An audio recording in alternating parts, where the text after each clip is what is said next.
So I have started this thing probably about a month ago now, and I have changed the name to my distraction list. And my distraction list is when I walk through the house and I'm gonna go put that laundry in, like I have to do every day. And on the way, I see two other things that I really want to do. I see, donations that need to make their way, or I see something I want to list on Marketplace, or I see whatever it is, whatever I want to put away or do, or another task. I now put it on my distraction list.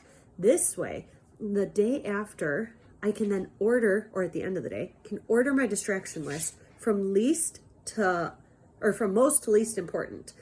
And so when my next day comes, I have my tasks for the next day that aren't my normal, okay, I need to do laundry. I never put that on my distraction list. Never, because it's not a distraction. It's something that needs to get done.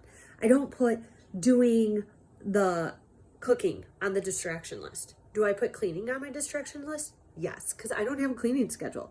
I clean what I see needs to be cleaned as I go throughout my day, because I see the dirt. I just don't remember what was actually always dirty. So if I notice that I'm walking through the living room, I'm like, man, it really needs to be vacuumed in here, on the distraction list.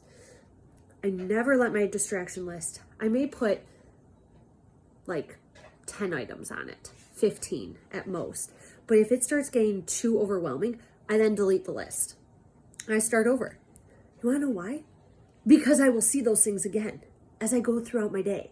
So I make my top 5 and I delete everything else, or I make my top 10 if some of them are short. But the trick is you also need to rotate some of how you do your distraction list, because you can't always just do the most important things, because sometimes the most important things are things you really don't want to do or are going to take a really long time. And it just is not a task you want to tackle that day. And so I do a little something that way where I actually will mix up kind of like in a quadrant, it's going to take me a long time, but I'm going to get a super big reward out of it. I'm really looking forward to having the task done. And so that might be rearranging my bookshelves in the living room for our homeschool stuff. That takes a long time, but I love doing it. It's something that I'm passionate about, right? Versus something that's going to take a long time, but I'm not as excited about, we need to get tarps on the garden for what we do there, to keep weeds down and all of this. And it just takes a long time to do, because I have to drag out the tarps, have to lay them out, have to put the weights down on them, and it takes a while. And do I get immense satisfaction from that? In the long run, yes. In the short term, absolutely not. So that is a long time, but a low excitement level for me. Then I have short things that are going to be really exciting, and short things that are just gonna need to get done, right?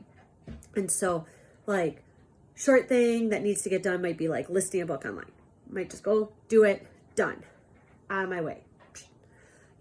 But a short thing that I might really like to do is setting up the homeschool for the next day, or anyways, but you'll have your own list of things. And so make sure that you have some of each of those every day, because some of those longer things that you just don't want to do will feel like such drudgery if that's all you're doing all day.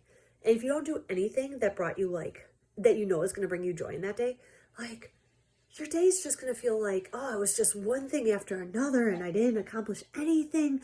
Because even though you do accomplish stuff, you won't feel it, because you won't feel the satisfaction from it. And so you need to make sure that you are keeping that list small, because otherwise you will become overwhelmed and just quit the whole thing. You need to make sure that you are finishing your tasks as you go and doing them in your order. You need to make sure that you're numbering your tasks and mixing up the kind of tasks you're doing. Those 4 things will keep your distraction list going. And it's great because you're still getting all your necessary things done. These are all just bonus items. And so even if I only get one thing done on my distraction list, that's one more thing than if I was flying around the house just half doing all of these tasks, which is what normally happens, right? Because you go and you start sweeping the kitchen and you notice, oh, there's a box on the floor that needs to be recycled. So then I pick up the box to go recycle it. And when I go to the door, I notice that there's all these numbers on the door and because the magnet numbers, and I see some on the ground. So then I start picking those up.